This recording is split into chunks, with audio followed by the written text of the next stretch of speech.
Corona virus ਦੀ ਮਹਾਮਾਰੀ ਕਾਰਨ ਦੁਨੀਆ ਭਰ ਦੇ ਵਿੱਚ ਹਵਾਈ ਸਫ਼ਰ ਤੇ ਕਾਫੀ ਪਾਬੰਦੀਆਂ ਲੱਗੀਆਂ ਸਨ।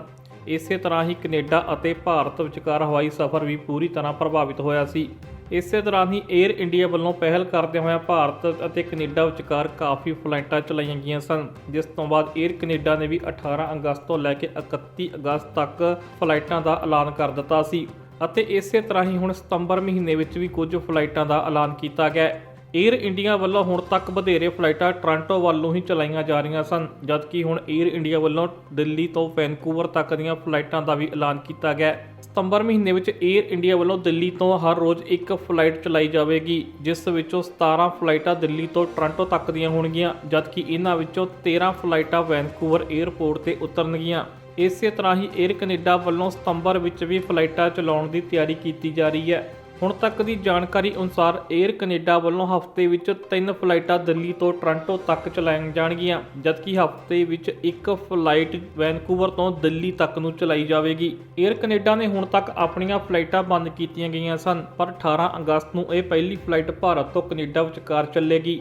ਹਾਲਾਂਕਿ ਸਤੰਬਰ ਮਹੀਨੇ ਵਿੱਚ ਹੋਰ ਵੀ ਫਲਾਈਟਾਂ ਚਲਾਉਣ ਦੀ ਯੋਜਨਾ ਚਲਾਈ ਜਾ ਸਕਦੀ ਹੈ, ਪਰ ਇਸ ਸੰਬੰਧੀ 에ਅਰ ਕੈਨੇਡਾ ਵੱਲੋਂ ਕੈਨੇਡਾ ਸਰਕਾਰ ਦੀ ਆਗਿਆ ਦੀ ਉਡੀਕ ਕੀਤੀ ਜਾ ਰਹੀ ਹੈ। ਬੀਤੇ ਦਿਨੀ ਕੈਨੇਡਾ ਵਿੱਚ ਹਵਾਈ ਸਫ਼ਰ ਰਾਹੀਂ ਕੁਝ ਕੋਰੋਨਾ ਵਾਇਰਸ ਦੇ ਮਰੀਜ਼ ਸਾਹਮਣੇ ਆਉਣ ਦੀ ਗੱਲ ਵੀ ਆਈ ਸੀ, ਜਿਸ ਤੋਂ ਬਾਅਦ ਸਰਕਾਰ ਵੱਲੋਂ ਸਥਿਤੀ ਦੀ ਸਮੀਖਿਆ ਕੀਤੀ ਜਾ ਰਹੀ ਹੈ। ਕੈਨੇਡਾ ਸਰਕਾਰ ਨੇ ਹਾਲੇ ਵੀ ਵਿਦੇਸ਼ੀ ਯਾਤਰੀਆਂ ਨੂੰ ਸਫ਼ਰ ਕਰਨ ਦੀ ਆਗਿਆ ਨਹੀਂ ਦਿੱਤੀ ਹੈ। ਇੱਥੇ ਜ਼ਿਕਰਯੋਗ ਹੈ ਕਿ ਕੈਨੇਡਾ ਵਿੱਚ ਹਾਲੇ ਵੀ ਵਿਜ਼ਟਰ ਵੀਜ਼ਾ ਹੋਲਡਰਸ ਨੂੰ ਕੈਨੇਡਾ ਆਉਣ ਦੀ ਆਗਿਆ ਨਹੀਂ ਦਿੱਤੀ ਗਈ ਹੈ, ਜਦਕਿ ਕੁਝ ਵਰਕ ਪਰਮਿਟ ਅਤੇ ਸਟੂਡੈਂਟਸ ਨੂੰ ਹੀ ਕੈਨੇਡਾ ਆਉਣ ਦੀ ਆਗਿਆ ਦਿੱਤੀ ਜਾ ਰਹੀ ਹੈ, ਜਦਕਿ ਕੈਨੇਡਾ ਦੇ PR ਅਤੇ ਸਿਟੀਜ਼ਨਸ ਵੀ ਕੈਨੇਡਾ 'ਚ ਸਫ਼ਰ ਕਰ ਸਕਦੇ ਨੇ। ਕੋਰੋਨਾ ਵਾਇਰਸ ਦੇ ਇਸ ਦੌਰ ਅੰਦਰ ਵੀ ਅਮਰੀਕਾ ਦੀ ਸਿਆਸਤ ਪੂਰੀ ਤਰ੍ਹਾਂ ਮਗੀ ਹੋਈ ਹੈ। ਅਮਰੀਕਾ 'ਚ ਇਸੇ ਸਾਲ 3 ਨਵੰਬਰ ਨੂੰ ਰਾਸ਼ਟਰਪਤੀ ਚੋਣਾਂ ਹੋਣ ਜਾ ਰਹੀਆਂ ਨੇ, ਜਿਸ ਕਾਰਨ ਸਿਆਸੀ ਗਰਮੀ ਸਿਖਰਾਂ ਤੇ ਪਹੁੰਚੀ ਹੋਈ ਹੈ। ਇਸੇ ਦੌਰਾਨ ਹੀ ਵੱਖ-ਵੱਖ ਏਜੰਸੀਆਂ ਵੱਲੋਂ ਕੀਤੇ ਜਾ ਰਹੇ ਚੋਣ ਸਰਵਿਆਂ ਨੇ ਵੀ ਸਿਆਸੀ ਗਰਮੀ 'ਚ ਹੋਰ ਵਾਧਾ ਕੀਤਾ ਹੈ। ਇਸੇ ਦੌਰਾਨ ਹੀ America the CNN pole of polls ਵੱਲੋਂ ਇੱਕ ਸਰਵੇ ਜਾਰੀ ਕੀਤਾ ਗਿਆ, ਜਿਸ ਵਿੱਚ ਡੈਮੋਕ੍ਰੈਟਿਕ ਉਮੀਦਵਾਰ ਜੋ ਬਾਈਡਨ ਨੂੰ ਵੱਡੀ ਲੀਡ ਮਿਲਦੀ ਦਿਖਾਈ ਦੇ ਰਹੀ ਹੈ, ਜਦਕਿ ਟਰੰਪ ਉਹਨਾਂ ਤੋਂ ਕਾਫੀ ਪਿੱਛੇ ਚੱਲ ਰਹੇ ਨੇ। CNN ਦੇ ਇਸ ਸਰਵੇ ਵਿੱਚ ਜੋ ਬਾਈਡਨ ਨੂੰ 51% ਲੋਕਾਂ ਦਾ ਸਮਰਥਨ ਮਿਲਦਾ ਦਿਖਾਈ ਦੇ ਰਿਹਾ ਹੈ, ਜਦਕਿ ਟਰੰਪ ਨੂੰ ਮਹਿਜ 42% ਲੋਕਾਂ ਦਾ ਹੀ ਸਮਰਥਨ ਮਿਲ ਰਿਹਾ ਹੈ। ਇਸੇ ਦੌਰਾਨ ਕਈ ਹੋਰ ਨਿਊਜ਼ ਏਜੰਸੀਆਂ ਵੱਲੋਂ ਵੀ ਸਰਵੇ ਕੀਤੇ ਗਏ ਨੇ, ਪਰ CNN ਨੇ ਇਹਨਾਂ ਸਾਰੇ ਹੀ ਸਰਵਿਆਂ ਦਾ ਨਿਚੋੜ ਕੱਢਿਆ ਹੈ। ਬੀਤੇ ਦਿਨ ਹੀ ਏਜੰਸੀ SSRS ਵੱਲੋਂ ਵੀ ਇੱਕ ਸਰਵੇ ਜਾਰੀ ਕੀਤਾ ਗਿਆ ਸੀ, ਜਿਸ ਵਿੱਚ ਬਾਈਡਨ ਨੂੰ 50% ਲੋਕਾਂ ਦਾ ਸਮਰਥਨ ਮਿਲ ਰਿਹਾ ਸੀ, ਜਦਕਿ ਇਸ ਵਿੱਚ ਟਰੰਪ ਨੂੰ 46% ਲੋਕਾਂ ਦਾ ਸਮਰਥਨ ਮਿਲਦਾ ਦਿਖਾਈ ਦੇ ਰਿਹਾ ਸੀ। ਜੋ ਬਾਈਡਨ ਵੱਲੋਂ ਬੀਤੇ ਦਿਨ ਹੀ ਕਮਲਾ ਹੈਰਿਸ ਨੂੰ ਉਪ ਰਾਸ਼ਟਰਪਤੀ ਦੇ ਅਹੁਦੇ ਲਈ ਚੁਣਿਆ ਗਿਆ ਸੀ, ਜਿਸ ਤੋਂ ਬਾਅਦ ਵੀ ਸਰਵੇ ਕੀਤਾ ਗਿਆ ਅਤੇ ਇਸ ਸਰਵੇ ਵਿੱਚ ਵੀ 52% ਲੋਕਾਂ ਦਾ ਬਾਈਡਨ ਨੂੰ ਇਸ ਫੈਸਲੇ ਤੇ ਸਮਰਥਨ ਮਿਲ ਰਿਹਾ ਹੈ, ਜਦਕਿ ਡੈਮੋਕ੍ਰੈਟਿਕ ਪਾਰਟੀ ਵਿੱਚ ਵੀ 82% ਤੋਂ ਵੱਧ ਲੋਕ ਬਾਈਡਨ ਦੇ ਇਸ ਫੈਸਲੇ ਦਾ ਸਮਰਥਨ ਕਰ ਰਹੇ ਨੇ। ਇਸ ਦੌਰਾਨ ਹੀ ABC ਨਿਊਜ਼ ਪੋਲ ਏਜੰਸੀ ਵੱਲੋਂ ਵੀ ਇੱਕ ਸਰਵੇ ਕਰਵਾਇਆ ਗਿਆ, ਜਿਸ ਵਿੱਚ ਦੱਸਿਆ ਗਿਆ ਕਿ 94% ਅਮਰੀਕਨ ਲੋਕਾਂ ਨੇ ਜੋ ਬਾਈਡਨ ਵੱਲੋਂ ਕਮਲਾ ਹੈਰਿਸ ਨੂੰ ਚੁਣਨ ਦੇ ਫੈਸਲੇ ਨੂੰ ਠੀਕ ਦੱਸਿਆ ਗਿਆ, ਜਦਕਿ ਡੈਮੋਕ੍ਰੈਟਿਕ ਪਾਰਟੀ ਵਿੱਚ ਵੀ 86% ਲੋਕਾਂ ਨੇ ਇਸ ਫੈਸਲੇ ਨੂੰ ਦਰੁਸਤ ਦੱਸਿਆ। ਬੀਤੇ ਕਈ ਮਹੀਨਿਆਂ ਤੋਂ ਅਜਿਹੇ ਕਈ ਸਰਵੇ ਕੀਤੇ ਗਏ ਨੇ ਅਤੇ ਫਿਲਹਾਲ ਹੁਣ ਤੱਕ ਹਰ ਸਰਵੇ ਵਿੱਚ ਜੋ ਬਾਈਡਨ ਅੱਗੇ ਚੱਲ ਰਹੇ ਨੇ। ਉੱਥੇ ਹੀ ਟਰੰਪ ਕਈ ਵਾਰ ਇਹਨਾਂ ਸਰਵਿਆਂ ਨੂੰ ਫੇਕ ਸਰਵੇ ਵੀ ਦੱਸ ਚੁੱਕੇ ਨੇ, ਪਰ ਸਿਆਸੀ ਮਾਹਰਾਂ ਦਾ ਮੰਨਣਾ ਹੈ ਕਿ ਟਰੰਪ ਦੀ ਜਿੱਤ ਬੇਹੱਦ ਮੁਸ਼ਕਲ ਦਿਖਾਈ ਦੇ ਰਹੀ ਹੈ, ਕਿਉਂਕਿ ਅਮਰੀਕਾ ਵਿੱਚ ਕੋਰੋਨਾ ਵਾਇਰਸ ਨੇ ਭਾਰੀ ਤਬਾਹੀ ਮਚਾਈ ਹੈ ਅਤੇ ਇਸ ਨੂੰ ਰੋਕਣ 'ਚ ਅਸਫਲ ਰਹਿਣ ਦਾ ਦਾਗ ਵੀ ਟਰੰਪ ਦੇ ਮੱਥੇ ਤੇ ਲੱਗਾ ਹੈ, ਜਦਕਿ ਇਸੇ ਦੌਰਾਨ ਹੀ ਅਮਰੀਕੀ ਭਾਈਚਾਰਾ ਵੀ ਟਰੰਪ ਨਾਲ ਖਾਸਾ ਨਾਰਾਜ਼ ਨਜ਼ਰ ਆ ਰਿਹਾ ਹੈ।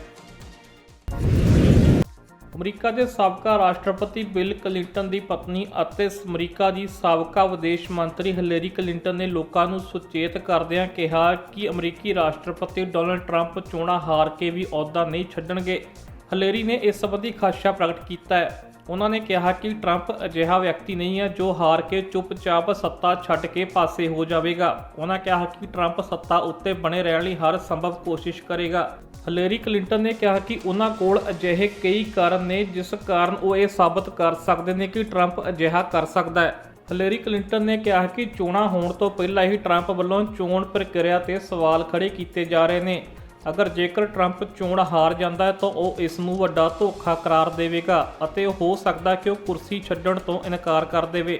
ਹਿਲੇਰੀ ਕਲਿੰਟਨ ਨੇ ਕਿਹਾ ਕਿ ਟਰੰਪ ਕਈ ਤਰ੍ਹਾਂ ਦੀਆਂ ਪਟੀਸ਼ਨਾਂ ਲਿਆਉਣ ਦੀ ਕੋਸ਼ਿਸ਼ ਕਰ ਰਿਹਾ ਹੈ ਅਤੇ ਉਹ ਹਰ ਹੀਲਾ ਵਰਤ ਰਿਹਾ ਹੈ ਜਿਸ ਨਾਲ ਉਹ ਸੱਤਾ ਤੇ ਬਣਿਆ ਰਹੇ। ਹਿਲੇਰੀ ਕਲਿੰਟਨ ਨੇ ਦੋਸ਼ ਲਾਏ ਕਿ ਟਰੰਪ ਨੇ ਅਟਾਰਨੀ ਜਨਰਲ ਵਿਲੀਅਮ ਬਾਰਡ ਨੂੰ ਵੀ ਆਪਣੇ ਹੱਕ ਵਿੱਚ ਖੜਾ ਕਰ ਲਿਆ ਹੈ ਅਤੇ ਉਸ ਨੂੰ ਸਭ ਕੁਝ ਉਹ ਕਰਨ ਲਈ ਤਿਆਰ ਰਹਿਣ ਲਈ ਕਿਹਾ ਜਿਸ ਨਾਲ ਉਹ ਕੁਰਸੀ ਉੱਤੇ ਬਣਿਆ ਰਹੇ। ਹਿਲੇਰੀ ਕਲਿੰਟਨ ਨੇ ਕਿਹਾ ਕਿ ਉਹ ਲੋਕਾਂ ਵਿੱਚ ਦਹਿਸ਼ਤ ਨਹੀਂ ਪੈਦਾ ਕਰਨਾ ਚਾਹੁੰਦੀ, ਪਰ ਉਹ ਲੋਕਾਂ ਨੂੰ ਸੁਚੇਤ ਕਰ ਰਹੀ ਹੈ ਕਿ ਲੋਕ ਇਸ ਚੀਜ਼ ਲਈ ਤਿਆਰ ਰਹਿਣ। ਇੱਥੇ ਜ਼ਿਕਰਯੋਗ ਹੈ ਕਿ ਟਰੰਪ ਵੱਲੋਂ ਪਹਿਲਾਂ ਵੀ ਚੋਣ ਪ੍ਰਕਿਰਿਆ ਤੇ ਸਵਾਲ ਖੜੇ ਕੀਤੇ ਜਾਂਦੇ ਰਹੇ ਨੇ ਅਤੇ ਡਾਕ ਰਾਹੀਂ ਵੱਡੀ ਪੱਧਰ ਤੇ ਵੋਟਾਂ ਪੈਣ ਦੀ ਸੰਭਾਵਨਾ ਤੇ ਵੀ ਟਰੰਪ ਨੇ ਸਵਾਲ ਚੁੱਕੇ ਸਨ ਅਤੇ ਕਿਹਾ ਸੀ ਜੇਕਰ ਅਜਿਹਾ ਹੁੰਦਾ ਹੈ ਤਾਂ ਅਮਰੀਕਾ ਦੇ ਇਤਿਹਾਸ ਦਾ ਇੱਕ ਕਾਲਾ ਦਿਨ ਹੋਵੇਗਾ ਅਤੇ ਵੱਡੇ ਪੱਧਰ ਤੇ ਇਸ ਵਿੱਚ ਗੜਬੜੀ ਹੋ ਸਕਦੀ ਹੈ। ਟਰੰਪ ਨੇ ਦੋਸ਼ ਲਾਇਆ ਸੀ ਕਿ ਉਸ ਨੂੰ ਹਰਾਉਣ ਲਈ ਡੈਮੋਕ੍ਰੈਟਿਕ ਚੋਣਾਂ ਵਿੱਚ ਘਪਲਾ ਕਰ ਸਕਦੇ ਨੇ ਅਤੇ ਇਸੇ ਸ਼ੰਕੇ ਨੂੰ ਹੀ ਆਧਾਰ ਬਣਾ ਕੇ ਹਿਲੇਰੀ ਕਲਿੰਟਨ ਵੱਲੋਂ ਅਜਿਹਾ ਬਿਆਨ ਦਿੱਤਾ ਜਾ ਰਿਹਾ ਹੈ। ਡੈਮੋਕ੍ਰੈਟਿਕ ਪਾਰਟੀ ਦੀ ਲੀਡਰ ਹਿਲੇਰੀ ਕਲਿੰਟਨ ਨੂੰ ਪੁੱਛਿਆ ਗਿਆ ਕਿ ਜੇਕਰ ਜੋ ਬਾਈਡਨ ਚੋਣ ਜਿੱਤਦੇ ਨੇ ਤਾਂ ਕਿ ਉਹ ਉਹਨਾਂ ਦੀ ਮੰਤਰੀ ਮੰਡਲ ਵਿੱਚ ਕੰਮ ਕਰਨਗੇ, ਤਾਂ ਇਸ ਦੇ ਜਵਾਬ 'ਚ ਹਿਲੇਰੀ ਕਲਿੰਟਨ ਨੇ ਕਿਹਾ ਕਿ ਉਹ ਬਾਈਡਨ ਦੀ ਪ੍ਰਧਾਨਗੀ ਵਿੱਚ ਕੰਮ ਕਰਨ ਲਈ ਤਿਆਰ ਨੇ, ਪਰ ਫਿਲਹਾਲ ਉਹ ਇਸ ਬਾਰੇ ਜ਼ਿਆਦਾ ਨਹੀਂ ਸੋਚ ਰਹੇ ਤੇ ਚੋਣਾਂ ਉੱਤੇ ਹੀ ਆਪਣਾ ਧਿਆਨ ਕੇਂਦਰਿਤ ਕਰ ਰਹੇ ਨੇ। ਬ੍ਰਿਟਿਸ਼ ਕੋਲੰਬੀਆ ਦੀ ਸਰਕਾਰ ਵੱਲੋਂ ਸੂਬੇ ਵਿੱਚ ਸਤੰਬਰ ਤੋਂ ਸਕੂਲ ਖੋਲ੍ਹਣ ਦਾ ਐਲਾਨ ਕੀਤਾ ਗਿਆ ਸੀ ਅਤੇ ਸਕੂਲਾਂ ਵਿੱਚ ਬੱਚਿਆਂ ਦੀ ਸੁਰੱਖਿਆ ਅਤੇ ਕਰੋਨਾ ਵਾਇਰਸ ਦੀ ਬਿਮਾਰੀ ਨੂੰ ਫੈਲਣ ਤੋਂ ਲੈ ਕੇ ਹੁਣ ਇੱਕ ਵੱਡਾ ਐਲਾਨ ਕੀਤਾ ਗਿਆ। ਬ੍ਰਿਟਿਸ਼ ਕੋਲੰਬੀਆ ਦੀ ਸਰਕਾਰ ਨੇ ਐਲਾਨ ਕੀਤਾ ਕਿ ਜਦੋਂ ਸਤੰਬਰ ਦੇ ਵਿੱਚ ਸਕੂਲ ਖੁੱਲ੍ਹਣਗੇ ਤਾਂ ਸਟਾਫ, ਮਿਡਲ ਅਤੇ ਸੈਕੰਡਰੀ ਸਕੂਲ ਦੇ ਵਿਦਿਆਰਥੀਆਂ ਨੂੰ ਮਾਸਕ ਪਹਿਨਣੇ ਲਾਜ਼ਮੀ ਹੋਣਗੇ। ਇਹਨਾਂ ਹਦਾਇਤਾਂ ਵਿੱਚ ਦੱਸਿਆ ਗਿਆ ਕਿ ਬੱਸਾਂ ਵਿੱਚ, ਹਾਲਵੇ ਅਤੇ ਆਮ ਖੇਤਰਾਂ ਵਿੱਚ ਬੱਚਿਆਂ ਨੂੰ ਮਾਸਕ ਪਹਿਨਣਾ ਪਵੇਗਾ। ਇਸ ਦੇ ਨਾਲ ਹੀ ਇਹ ਵੀ ਐਲਾਨ ਕੀਤਾ ਗਿਆ ਕਿ ਜੇਕਰ ਵਿਦਿਆਰਥੀ ਲਰਨਿੰਗ ਗਰੁੱਪ ਦੇ ਬਾਹਰਲੇ ਵਿਦਿਆਰਥੀਆਂ ਨਾਲ ਸਰੀਰਕ ਦੂਰੀ ਨਹੀਂ ਬਣਾ ਸਕਦੇ ਤਾਂ ਉਹਨਾਂ ਲਈ ਵੀ ਮਾਸਕ ਪਹਿਨਣਾ ਲਾਜ਼ਮੀ ਹੋਵੇਗਾ। ਉਹਨਾਂ ਵਿਦਿਆਰਥੀਆਂ ਨੂੰ ਮਾਸਕ ਪਹਿਨਣ ਤੋਂ ਛੋਟ ਹੋਵੇਗੀ ਜੋ ਡਾਕਟਰੀ ਕਾਰਨਾਂ ਕਰਕੇ ਮਾਸਕ ਨਹੀਂ ਪਹਿਨ ਸਕਦੇ। ਇਹਨਾਂ ਹਦਾਇਤਾਂ ਵਿੱਚ ਦੱਸਿਆ ਗਿਆ ਕਿ ਮਾਸਕ ਪਹਿਨਣ ਤੋਂ ਬਾਅਦ ਵੀ ਸਟਾਫ ਅਤੇ ਵਿਦਿਆਰਥੀਆਂ ਨੂੰ ਆਪਣੇ ਲਰਨਿੰਗ ਗਰੁੱਪਸ ਤੋਂ ਬਾਹਰਲੇ ਲੋਕਾਂ ਨਾਲ ਸਰੀਰਕ ਦੂਰੀ ਬਣਾ ਕੇ ਰੱਖਣੀ ਪਵੇਗੀ। ਸਕੂਲਾਂ ਨੂੰ ਹਦਾਇਤ ਜਾਰੀ ਕੀਤੀ ਗਈ ਹੈ ਕਿ ਅਜਿਹਾ ਯਕੀਨੀ ਬਣਾਇਆ ਜਾਵੇ ਕਿ ਸਕੂਲਾਂ ਵਿੱਚ ਕਿਤੇ ਵੀ ਕੋਈ ਭੀੜ ਇਕੱਠੀ ਨਾ ਹੋਵੇ ਅਤੇ ਵਿਦਿਆਰਥੀ ਅਲੱਗ-ਅਲੱਗ ਰਹਿਣ। ਸਕੂਲ ਵੱਲੋਂ ਵਿਦਿਆਰਥੀਆਂ ਅਤੇ ਸਟਾਫ ਨੂੰ ਮਾਸਕ ਵੀ ਮੁਹੱਈਆ ਕਰਾਏ ਜਾਣਗੇ। ਸਰਕਾਰ ਨੇ ਐਲਾਨ ਕੀਤਾ ਕਿ ਉਹਨਾਂ ਵੱਲੋਂ ਜੋ ਫੰਡਿੰਗ ਕੀਤੀ ਜਾ ਰਹੀ ਹੈ ਉਸ ਫੰਡਿੰਗ ਦੀ ਸਹਾਇਤਾ ਨਾਲ 1.5 ਮਿਲੀਅਨ ਤੱਕ ਮਾਸਕ ਖਰੀਦੇ ਜਾ ਸਕਦੇ ਨੇ। ਉੱਥੇ ਹੀ ਸਰਕਾਰ ਨੇ ਇਹ ਵੀ ਜਾਣਕਾਰੀ ਦਿੱਤੀ ਹੈ ਕਿ ਓਨਟਾਰੀਓ ਦੀ ਇੱਕ ਕੰਪਨੀ ਵੱਲੋਂ BC ਦੇ ਸਕੂਲਾਂ ਨੂੰ 54,000 ਤੋਂ ਵੱਧ ਫੇਸ ਸ਼ੀਲਡ ਦਾਨ ਕੀਤੀਆਂ ਜਾ ਰਹੀਆਂ ਨੇ, ਜਿਨ੍ਹਾਂ ਦੀ ਵਰਤੋਂ ਵੀ ਵਿਦਿਆਰਥੀਆਂ ਅਤੇ ਸਟਾਫ ਵਿੱਚ ਕੀਤੀ ਜਾਵੇਗੀ।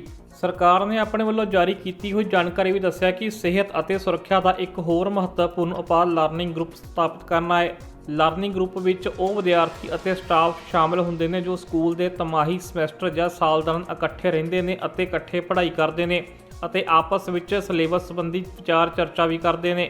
ਹਦਾਇਤਾਂ ਵਿੱਚ ਕਿਹਾ ਗਿਆ ਕਿ ਜੇਕਰ ਇੱਕ ਲਰਨਿੰਗ ਗਰੁੱਪ ਦੇ ਬੱਚੇ ਕਿਸੇ ਹੋਰ ਲਰਨਿੰਗ ਗਰੁੱਪ ਨਾਲ ਮਿਲਦੇ ਹਨ ਤਾਂ ਉਹ ਮਾਸਕ ਪਹਿਨਣ ਅਤੇ ਸਰੀਰਕ ਦੂਰੀ ਬਣਾ ਕੇ ਰੱਖਣ। ਇਸ ਦੇ ਨਾਲ ਹੀ ਸਕੂਲਾਂ ਵਿੱਚ ਸਾਫ਼ ਸਫਾਈ ਲਈ ਵੀ ਖਾਸ ਹਦਾਇਤਾਂ ਜਾਰੀ ਕੀਤੀਆਂ ਗਈਆਂ ਨੇ। ਸਕੂਲਾਂ ਨੂੰ ਹਦਾਇਤ ਦਿੱਤੀ ਗਈ ਕਿ ਉਹ ਦਰਵਾਜ਼ੇ, ਕੀਬੋਰਡਸ, ਡੈਸਕ ਅਤੇ ਕੁਰਸੀਆਂ ਦੀ ਸਫਾਈ ਵਿੱਚ ਵਾਧਾ ਕਰ ਦੇਣ। ਉੱਥੇ ਹੀ ਬੱਚਿਆਂ ਅਤੇ ਸਟਾਫ ਵਿੱਚ ਵਾਰ-ਵਾਰ ਹੱਥਾਂ ਦੀ ਸਫਾਈ ਵਿੱਚ ਵਾਧੇ ਦੀ ਵੀ ਹਦਾਇਤ ਜਾਰੀ ਕੀਤੀ ਗਈ ਹੈ। ਸਤਿ ਸ਼੍ਰੀ ਅਕਾਲ ਜੀ, ਮੈਂ ਨਿਰਮਲ ਮਾਨ ਊੜਾ ਟੈਕ ਸੈਟਲਮੈਂਟ ਤੋਂ।